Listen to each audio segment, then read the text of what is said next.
So for those of you who think this is some sort of strange publicity stunt, I agree with you. It is, but not by me.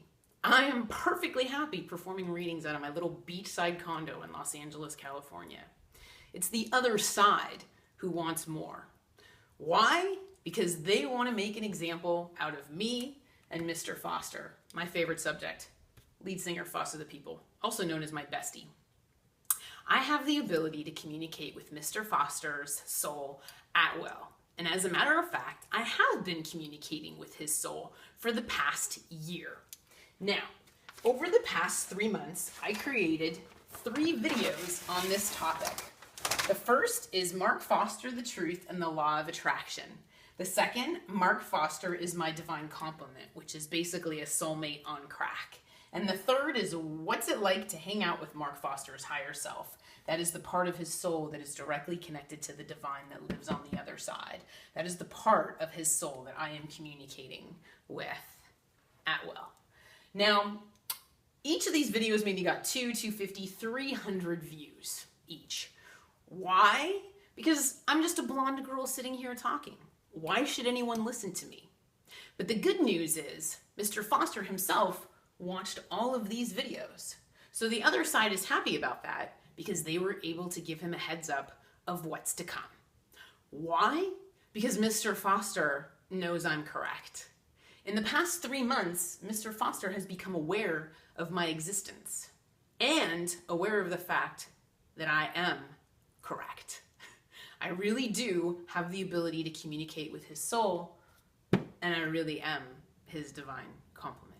So, what Mr. Foster is being asked to do is to step forward and to speak his truth, and to come out of the closet and share his own personal experiences and knowledge with you, because he has the ability to teach and inspire others with what he knows.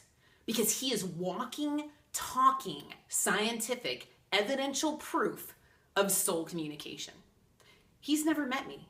We've never tweeted, we've never emailed, we've never talked on the phone, and we've never met in person. All he knows is my existence through these YouTube videos and psychic abilities and soul communication. So the truth that he has to speak has nothing to do with his pride and ego. There's a bigger picture here. The other side wants to make an example of us. His truth is not ugly. It's beautiful. Why? Because he has the ability to teach and inspire others about these subjects. He is proof of power manifestation, the law of attraction, divine complements, which is what I'm asserting we are, soul communication, and the collective consciousness. So if he comes forward and speaks his truth about what he's experienced with my soul communication with him, he has the ability to convince people that they're not alone in this world, that we really are all truly, truly connected. And that soulmates exist. Divine complements and soulmates exist. So the other side is being very, very clear that they want to bring me and Mr. Foster together. And they're saying it's not so that we can just sit on the couch and watch TV. We have work to do. We're part of a bigger plan. They're saying that together we are a powerhouse of goodwill. And we have the ability to make a profound difference in this world together because the love we give each other is actually channeled to others. So we bring healing to the world. We actually raise the vibration of the planet together.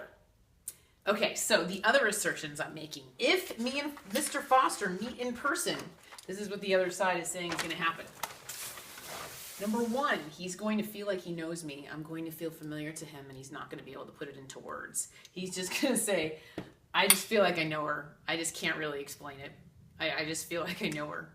Number 2, we're going to have an intense connection. They're saying that it's going to be a deep, intense connection. We're going to want to tell each other like everything and nothing at the same time. It's like going to be intense but relaxed at the same time. Because on a deep soul level, we already are in love with one another. Our souls are in love with one another, is what they're saying. We're going to feel like we're part of something bigger. We're going to feel like we're part of a larger plan. Like we're not the ones driving the car. like the angelic realm is driving the car and we're just sitting in the back seat as the passengers. But it does feel like a very beautiful, very majestic plan for goodwill, essentially, and for teaching people about soul communication. And then number 4, we're going to be enraptured with each other. I had to look that word up. I didn't know what it meant, but it is very lovely and very nice. They're saying that it's going to be love at first sight. He and I they're saying our souls are already in love with each other. So it would essentially be love at first sight. We would just be completely enraptured and enveloped with each other, just kind of like an unspoken chemistry and spell kind of thing. So, Mr. Foster, I hope you can muster the courage and the confidence to speak your truth, because you really have been handed a large responsibility here to teach and inspire humanity about all the subjects that I discussed. And I encourage you to do it. Every day, people approach Mr. Foster claiming that they're his soulmate. So what if one of those girls was actually correct? But what do I know? I'm just a blonde girl sitting here talking.